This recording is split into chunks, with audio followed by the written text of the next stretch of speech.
नमस्कार मंडळी. लग्नानंतर होईलच प्रेम या मालिकेच्या आजच्या पुढील भागात आपल्याला असं पाहायला मिळालं, वसू आत्या आणि विजय या दोघांनी काव्याला त्रास द्यायचा आणि तिचं मिसकॅरेज करायचा प्लॅन केलेला असतो.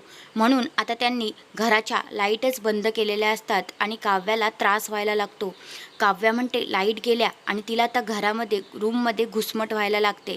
ती अभ्यास करत असतानाच आता बाहेर येते. रूमच्या बाहेर येत असतानाच आता तिचा पाय घसरायची ते लोक वाट बघत असतात. असाच त्यांनी बंदोबस्त केलेला असतो. काव्या बाहेर येते. तिच्या हातातून जिन्यावरून आता जी बॉटल आहे पाण्याची ती खाली पडते आणि तिच्या पोटात सुद्धा दुखत असतं.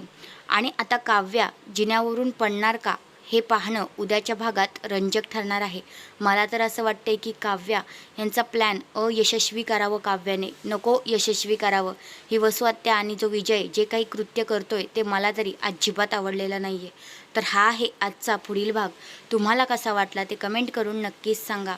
आणि तुम्हाला काय वाटतंय, आपल्या काव्याला काही होईल का हेही सांगा. धन्यवाद.